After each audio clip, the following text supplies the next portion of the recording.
Good morning dear student, मैं सोनाली स्वागत करती हूँ मेरे चैनल बायोलॉजी विद सोनाली में। तो आज हम देखेंगे बीएससी फर्स्ट सेमेस्टर का सिलेबस, कौन कौन सा सब्जेक्ट में आप लोग एग्ज़ाम देंगे, इसके ऊपर डिटेल हम लोग देखेंगे। तो ऑलरेडी इसके ऊपर मैं बहुत बार वीडियो लेके आई हूँ, लेकिन फिर से मुझे टेलीग्राम चैनल पर पर्सनली मुझे बहुत बार मैसेज आया है कि इसके ऊपर और थोड़ा सा क्लैरिफाई हमें चाहिए। तो मैं उन बच्चों का जो भी डाउट है उसको मैं यहाँ पर क्लैरिफाई कर रही हूँ आज के इस क्लास में। तो जो भी बच्चा आज मेरे चैनल पर नहीं आए हैं, अगर आप जूलॉजी को आपका बीएससी में अगर आप ऑनर्स लेके पढ़ना चाहते हैं या फिर आप अप्लाई किए हैं, तो वो सभी बच्चों के लिए मेरा ये चैनल में आप लोग को सभी क्लासेस अपडेट मिल जाएगा। आप लोग प्लीज़ मेरे चैनल को सब्सक्राइब कीजिए, और अगर ये जो सेशन है ये आपको अगर पसंद आया तो एक लाइक और शेयर ज़रूर कीजिएगा। आपका लाइक मुझे मोटिवेट करता है। ऑलरेडी हम लोग बीएससी फर्स्ट सेमेस्टर जो जूलॉजी का कोर पेपर 1 का एक क्लास ऑलरेडी हम लोग शुरू कर चुके हैं नॉन कोडेड का, जो कि मैं उसका लिंक अपने डिस्क्रिप्शन में दे दूँगी। और जो लेटेस्ट वीडियो है उसका अपडेट जानने के लिए आप मेरे टेलीग्राम चैनल पर भी ज्वाइन हो सकते हैं, उसका भी मैं लिंक अपने डिस्क्रिप्शन में दे दूँगी। तो सबसे पहले आपको ये जानना है कि आप लोग क्या क्या एग्ज़ाम देंगे, उसके ऊपर मैं बोलती हूँ क्या क्या आपका सब्जेक्ट होगा। सबसे पहले कोर कोर्स अगर देखेंगे तो कोर पेपर 1, कोर पेपर 2 और कोर पेपर 3 इस तरह से आपका है। तो कोर 1 जो रहेगा, कोर 1 में टोटल आप 15 पेपर देंगे 6 सेमेस्टर में। ठीक है, आपका टोटल 6 सेमेस्टर रहेगा। First semester, second semester, third, fourth, fifth, six. First और सेकेंड ये 2 सेमेस्टर आपको फर्स्ट ईयर में देना है। थर्ड एंड फोर्थ आपको सेकेंड ईयर में देना है। फिफ्थ एंड सिक्स सेमेस्टर आपको देना है थर्ड ईयर में। इस तरह से टोटल आपको 3 ईयर में 6 सेमेस्टर देना है। और टोटल आपको कितना देना है? 15 पेपर मेजर देना है। ठीक है, 15 पेपर मेजर देना है। उससे आपका फर्स्ट सेमेस्टर में कितना पेपर आपको देना है? फर्स्ट सेमेस्टर में आप अगर हम लोग सिर्फ फर्स्ट सेमेस्टर के बारे में बात करें तो आपको 2 पेपर देना है, पेपर 1 एंड पेपर 2। ठीक है, पेपर 1 और पेपर 2। तो पेपर 1 में आपका क्या आएगा उसके बारे में हम लोग डिटेल डिस्कशन करेंगे। तो यहाँ पर इतना याद रखिए कि जूलॉजी में आपको फर्स्ट सेमेस्टर में 2 पेपर देना है, पेपर 1 और पेपर 2। ये आप नोट कर लीजिए। ठीक है, उसके बाद आया माइनर। तो माइनर हो गया आपका कोर पेपर 2। तो कोर पेपर 2 में आपको यहाँ पर देखिए यहाँ पर कोर 2 ही है। ठीक है, कोर 2 में आपको 3 माइनर देना है, जिससे कि फर्स्ट सेमेस्टर में आपको 1 माइनर देना है। ठीक है, every odd semester, first semester में 1 माइनर देना है, थर्ड में 1 देना है और फिफ्थ में 1 देना है। ठीक है, इस तरह से आपको ऑड में देना है। और अगर कोर पेपर 3 के बारे में बात करें तो आपको सेकेंड सेमेस्टर में 1 देना है, फोर्थ सेमेस्टर में 1 देना है और आपको 6 सेमेस्टर में 1 देना है। तो ये दोनों जो माइनर है कोर 2 और कोर 3 आप लोग कैसे चॉइस करेंगे? हो सके तो आप कोर 2 में अगर बॉटनी चॉइस कर सकते हैं, तो कोर 3 में आप लोग केमिस्ट्री चॉइस कर सकते हैं। ठीक है, या तो फिर कोर 2 में आप लोग केमिस्ट्री चॉइस कर सकते हैं, कोर 3 में बोटानी चॉइस कर सकते हैं। इस तरह से आप जूलॉजी को छोड़ के जो आपका रिलेवेंट जो भी रेस्पेक्टिव कॉलेज है उसमें जो भी आप लोगों को प्रोवाइड किया जाएगा। ठीक है, अगर आपका जूलॉजी ऑनर्स है तो आप कोर पेपर 2 और कोर पेपर 3 कोई अदर सब्जेक्ट को आपको चॉइस करना होता है। तो सोचिए अगर इन केस जो कॉलेज, मैं अपने कॉलेज के बारे में बोल रही हूँ, आप हमारे कॉलेज में कोर 2 में बॉटनी और केमिस्ट्री दोनों को ऑफर किया जाता है। ठीक है, तो बहुत सारे बच्चे जो जूलॉजी ऑनर्स को लेके हैं, जूलॉजी को आज ऑनर्स पढ़ते हैं, तो वो लोग कोर 1 तो जूलॉजी दिए, जिसमें कि उनका फर्स्ट सेमेस्टर में कोर पेपर 1 और पेपर 2 दोनों देंगे। कोर 2 में वो लोग बोटानी देंगे। तो बोटानी में क्या करेंगे वो लोग? फर्स्ट सेमेस्टर में बोटनी पढ़ेंगे, थर्ड में बोटनी पढ़ेंगे और फिफ्थ में बोटनी पढ़ेंगे। इसी तरह से कोर 3 में वो लोग केमिस्ट्री चॉइस किए। इसका मतलब सेकेंड सेमेस्टर में केमिस्ट्री पढ़ेंगे, फोर्थ में केमिस्ट्री पढ़ेंगे, सिक्स्थ सेमेस्टर में केमिस्ट्री पढ़ेंगे। इसी तरह से आपका और सेमेस्टर में 1 पेपर, इवन सेमिस्टर में एक पेपर, इस तरह से आपको 2 पेपर देना है। ठीक है, तो अभी के लिए इतना पता चला कि जूलॉजी आज ऑनर्स अगर आप लोग ले रहे हैं तो फर्स्ट सेमिस्टर में पेपर 1 पेपर 2 दोनों पढ़ेंगे, और अगर इसके साथ माइनर ले रहे हैं जो भी सब्जेक्ट, तो माइनर एक पेपर आपको पढ़ना है। तो ये आपको 3 पेपर आपको याद हो गया। इसके बाद अगर नेक्स्ट देखें तो मल्टी डिसिप्लिनरी कोर्स आप एक लेंगे, जो कि आपको किस तरह से होगा, 3 course to be chosen from the basket of multi disciplinary for first, second और थर्ड सेमिस्टर। ठीक है, आपको first semester, second semester, third semester में कोई भी एक सब्जेक्ट को उठाना है।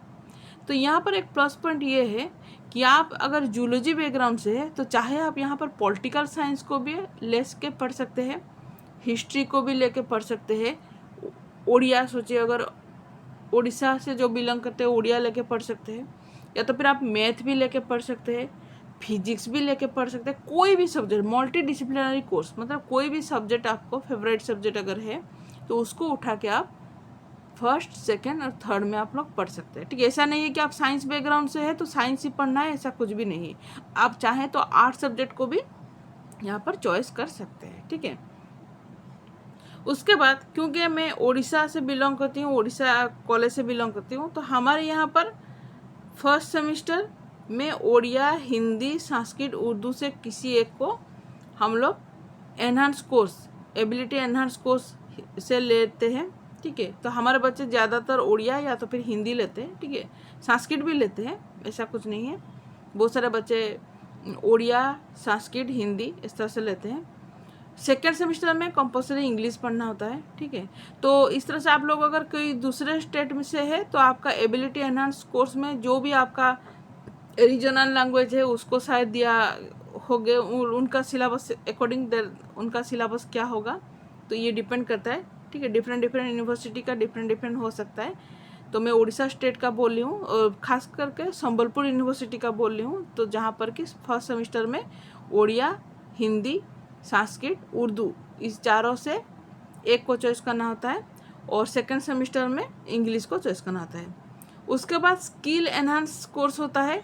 ठीक है, जो कि फर्स्ट, सेकंड और थर्ड, ठीक है, इस तीन में आपको पढ़ना होता है, फर्स्ट, सेकंड और थर्ड में पढ़ना होता है। ठीक है, इसके अलावा वैल्यू एडेड कोर्स होता है, वैल्यू एडेड कोर्स जो कि फर्स्ट सेमेस्टर में आपका, ठीक है, इसको याद रखिए, फर्स्ट सेमेस्टर में क्या होता है आपका environmental study and disaster management, ये पढ़ना होता है। ठीक है, और उसके बाद थर्ड, फिफ्थ या सिक्स सेमेस्टर में पढ़ना होता है। ठीक है, तो इस तरह से आपका वोकेशनल कोर्स भी है जो कि सेकेंड और फोर्थ सेमेस्टर, इसके बारे में हम लोग अभी हमें ज़रूरत नहीं है जानने के लिए। अगर अभी हम लोग फर्स्ट सेमेस्टर का जूलॉजी अगर जूलॉजी को हम लोग लेके उसका क्या सिलेबस है अगर डिस्कशन करना चाहते हैं तो हम उसके ऊपर डिस्कशन करेंगे। ठीक है,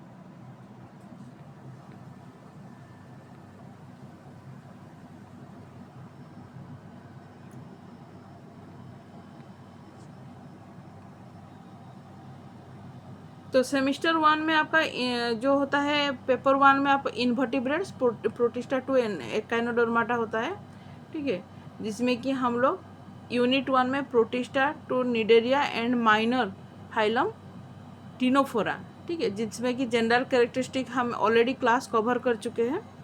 तो आप ये देखिए यूनिट 1 में क्या क्या है आपका, जिसमें कि आपको जनरल कैरेक्टरिस्टिक, क्लासिफिकेशन जो कि locomotion, nutrition and reproduction of Protista, life cycle and pathogenicity of Plasmodium vivax, canal system, spicules of in sponges, metagenesis in Obelia, polymorphism in nidaria, coral and coral reef, evolutionary significance of Ctenophora, ये सभी होता है।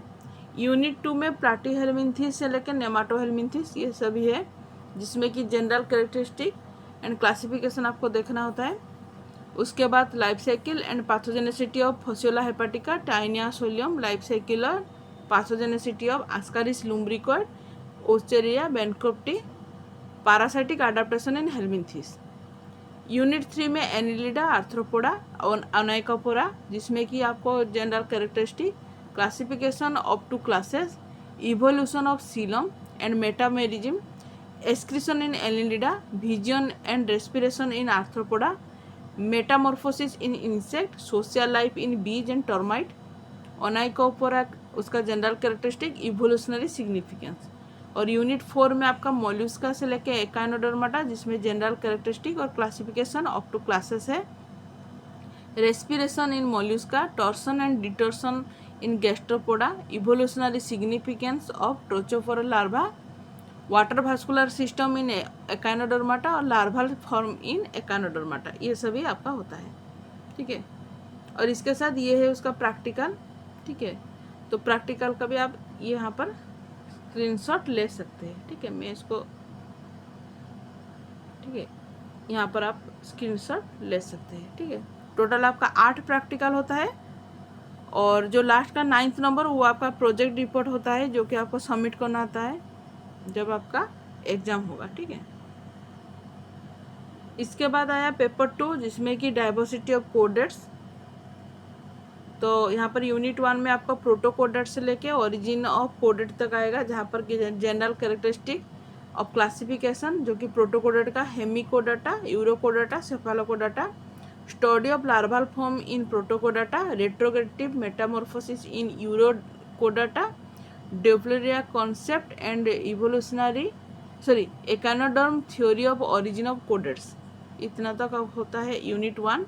Unit 2 में आएगा आपका आगनाथा, pieces and आम्फीबिया, जिसमें कि general characteristic and classification, migration, parental care, accessory respiration in pieces, उसके बाद इवोल्यूशनरी सिग्निफिकेंस ऑफ डिप्नोए, आम्फीबिया, जिसका कि ओरिजिन ऑफ टेट्रापोडा। ठीक है, पैरेंटल केयर। यूनिट 3 में रेप्टाइलिया से लेके एप्स तक है, जिसमें general characteristic, classification of to order, affinities of Sphenodon, poison apparatus, biting mechanism of snake, और आएगा आपका Archaeopteryx, a connective link, flight adaptation, migration in birds. Unit 4 में आएगा आपका मामल एंड जू जियोग्राफी, जिसमें कि general characteristic and classification of to order, affinities of Prototheria, adaptive radiation with reference to locomotory appendage, geographical realm, theories pertaining to distribution of animals, plate tectonic theory, continental drift theory, distribution of vertebrates in different realm। उसके साथ ये हो गया आपका practical. ठीक है, जिसमें कि टोटल 8 प्रैक्टिकल है, 7 प्रैक्टिकल होता है आपका। 8 नंबर आपका पावर पॉइंट प्रेजेंटेशन होगा, जिसमें कि 2 आपको एग्जाम्पल देना होता है डिफरेंट क्लासेस का। वो आपका जो रेस्पेक्टिव कॉलेज में जो भी आपका जो गाइड टीचर होंगे वो आपको बोलेंगे। ठीक है, उसके ऊपर आपको प्रेजेंटेशन देना होता है। तो ये हो गया सिलेबस। और आपका क्लास रेगुलरली बहुत जल्द शुरू होगा। ऑलरेडी मैं एक क्लास तो कर चुकी हूँ ऑलरेडी इन्वर्टिब्रेट का, और बहुत जल्द आपका रेगुलरली क्लास भी शुरू होगा। और आज के लिए इतना ही। आई होप आपको ये सेशन बहुत अच्छा लगा है तो एक लाइक और शेयर ज़रूर कीजिएगा। तब तक लिए थैंक यू, बाय बाय।